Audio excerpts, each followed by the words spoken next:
Boa noite para você que está com a gente aqui na TVB. A partir de agora você acompanha a edição deste domingo do Notícias em Debate. Convidado é o deputado federal Alberto Mourão, do PSDB. Boa noite, deputado. Boa noite, Paulo. Boa noite, população da Baixada. É um prazer estar aqui no seu programa mais uma vez. Deputado que anunciou essa semana uma pré-candidatura, mais uma pré-candidatura à Prefeitura de Praia Grande. Em 92 foi a primeira eleição do Mourão prefeito de Praia Grande, não foi? Foi em 92, senhor. Então, de lá para cá tem 20 anos. São 20 anos. Como é que foi o percurso? Como é que você vê esse percurso de 20 anos hoje? Primeiro, Paulo, acho que eu não anunciei, né? Eu fiquei surpreso. Eu estava em Brasília, quando na terça-feira ligaram, olha, o prefeito falou que não vai ser candidato e que o candidato é você. O prefeito anunciou para os vereadores, né? Então a gente tinha conversado, ele de analisar aí como é que estava a conjuntura. Eu acho que ele fez um bom governo, só que não dá tempo de sentir essas coisas. Aquelas brigas que ocorreram no começo do mandato dele prejudicou o processo administrativo bastante, né? Acho que quem perde é a sociedade com isso, né? Essas brigas políticas sobra para alguém, né? É efeito colateral, a sociedade que paga. E automaticamente o governo não pode ser sentido. Efeitos de ações do governo agora vão ser sentidos daqui a 2 anos, 1 ano e meio.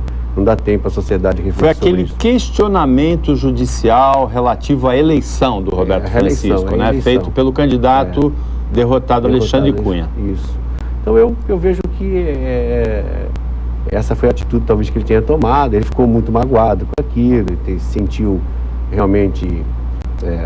ele foi vítima, né? Ele não fez aquilo, nunca envolveram, foi uma cama de gato que aprontaram, até ele provar isso, né? E eu, Paulo, acho que em 92, cada eleição tem a sua história, é óbvio, né?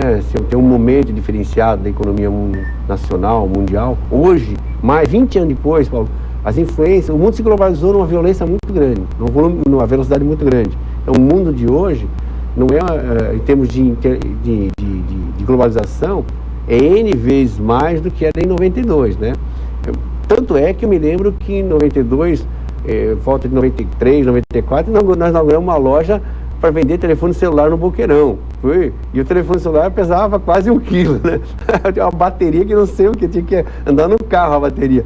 Olha o que você vê. Hoje você tem telefones celulares super pequenos, né? A nanotecnologia está propiciando essas condições. Então imagina que a comunicação fez isso, a internet veio para mudar esse mundo, a velocidade também de transporte, e essa coisa tem mudado toda a influência e acaba influenciando não só nas eleições, como na economia da sua cidade. Então, em 92, ainda não se usava a expressão mobilidade urbana. Não. Porque não havia necessidade de falar em mobilidade urbana, ela existia. Hoje, quando se fala, é porque não existe mais, né? E é um tema importantíssimo. As pessoas, às vezes, o que é mobilidade urbana, né?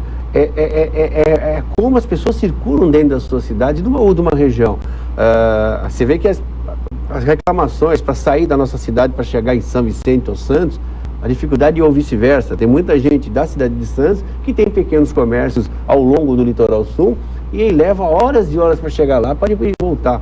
E isso toma tempo do cidadão, ele não vive, porque a finalidade da gente é também viver, né? É ter o seu momento de prazer junto à sua família. Mas se ele passar 1 hora, 2 horas no trânsito para vir para o serviço e 2 para voltar, ele passou metade 4 horas no transporte, mais 8 trabalhando, mais 1 de almoço. O que sobrou? Dormir e não ver os filhos, não interagir para fazer a lição de casa com eles, até para tirar dúvidas, né? Conversar com a mulher dos seus problemas no serviço, da educação dos seus filhos, e a mulher que sofre bastante, né? Ela que vai na padaria, no açougue, ela que sente falta de uma vaga no colégio, sente falta de uma vaga numa unidade de saúde, e às vezes ela não tem com quem reclamar, porque o marido já chega cansado e se ela descarregar em cima dele, no dia seguinte ele está estressado para ir trabalhar. Então, é isso que nós estamos produzindo nas zonas urbanas, né? Um ser humano estressado que vai ser cliente do pronto-socorro, depois do ambulatório de especialidade e do hospital. Então, na realidade, a gente está produzindo isso. Toda vez contribuindo para que o ser humano tenha problemas depressivos por estresse, e a depressão leva a opção de desajustes sociais, e a influencia na família, que acaba criando um desajuste familiar, e isso é muito grave. Então, e o estresse leva até o consumo da droga. Então a gente tem aí a mobilidade urbana como solução, busca dessa equação de qualidade de vida numa região. Transporte coletivo, que vai fazer parte disso. Se você não tiver mobilidade, você não consegue fazer transporte. Agora, em 92, era um mundo sem internet, um mundo que não usava ainda a expressão mobilidade urbana, e o Mourão candidato a prefeito de Praia Grande. 20 anos depois, o mundo mudou e o Mourão também mudou.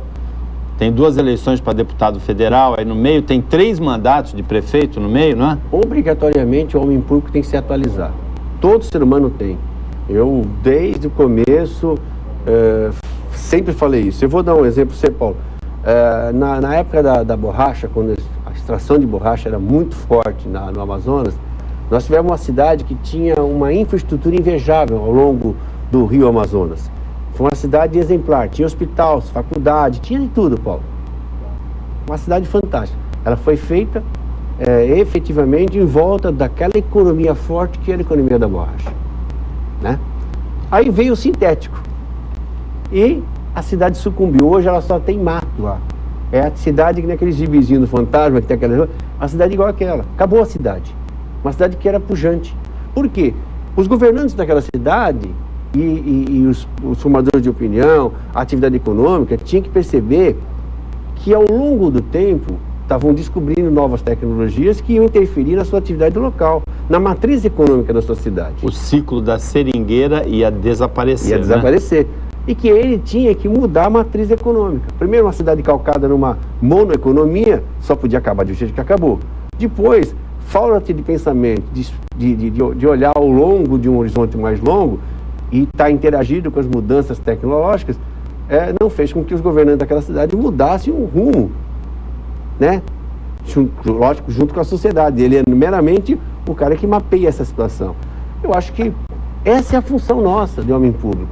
Está observando o mundo. A crise da Europa agora, novamente, vai ser menor? Vai. Não vai ser igual ao do ano passado, de 2 anos atrás.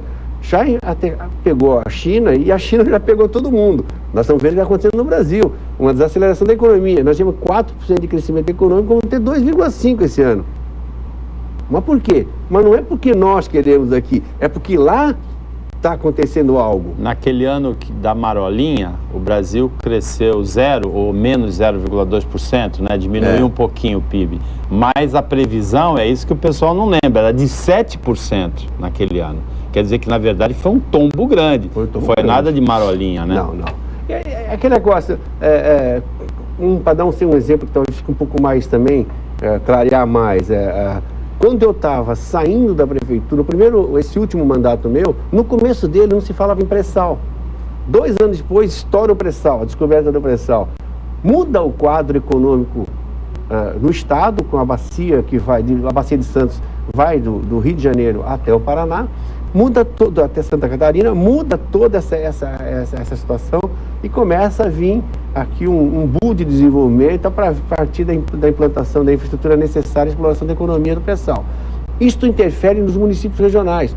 O crescimento econômico também interferiu no Porto Santos, que interfere na atividade retroportuária e que requer que cidades perto desta região que vai explodir se adaptem a uma nova ordem. O Mourão de 92 já olhava para o futuro, já olhava para frente ou aprendeu isso durante esse percurso? Já olhava, tanto é que eu cheguei essa minha exemplo da cidade da borracha lá, é uma coisa que eu já em 93, 94 estava como exemplo para as pessoas na minha fala, que a gente tem que estar antenado com o mundo. É assim, você tem que olhar o mundo lá fora, né?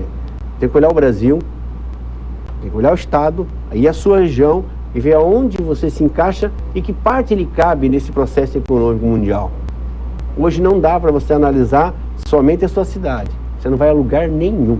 Agora, se a gente olhar esse exemplo da cidade da borracha, lá na Amazônia, que submergiu em função do fim do ciclo da seringueira, em função da mudança tecnológica para o sintético, o momento da Baixada Santista é exatamente o contrário.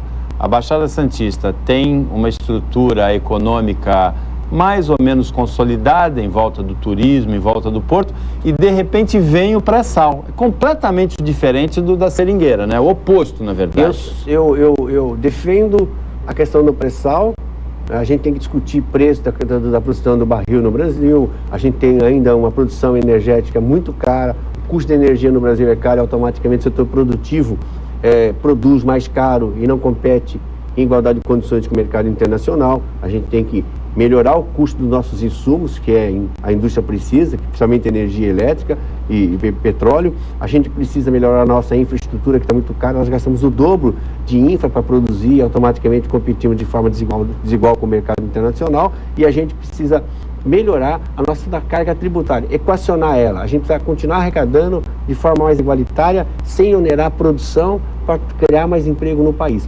Então, isso eu vejo que são coisas que podem resolver. Agora, especificamente nesta região, o pré-sal não pode se tornar uma monoeconomia para nós.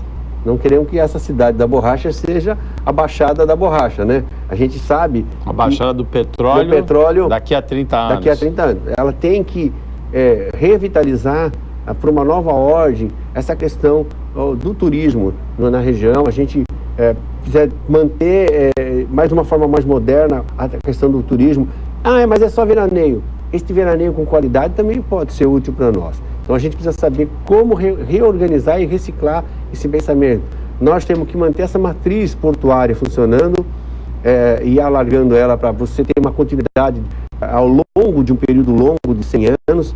Atrair a logística de transporte, ela não pode ficar calcada no porto. Então a gente tem que desenvolver a questão de atrelar um aeroporto de carga, quando a gente fala aeroporto de carga, fala de 3.500 metros de pista, que complementa a atividade portuária e modernizar o sistema ferroviário, porque a gente tem um sistema ferroviário ainda descendo com cravalheiros de 70 anos atrás, que não descem 1% dos contêineres sobem por trem.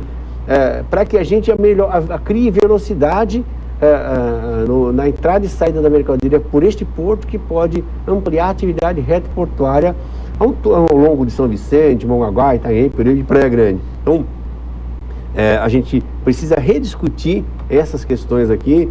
O polo petroquímico siderúrgico Cubatão pode expandir a sua atividade de setores produtivos complementares que usam matéria-prima secundária para cidades vizinhas. A gente tem que ser um polo exportador, zona de processamento de exportação, enfim, a gente tem que ser um polo exportador, Paulo. É a única forma de gerar emprego para essa juventude, né, que chega no mercado de trabalho. É preparar com mão de obra qualificada e atrair empresas para a região. A gente vai parar para o intervalo, é bem pequenininho, volta já conversando com o deputado federal Alberto Mourão, que é pré-candidato à Prefeitura de Praia Grande nessas eleições de 2012.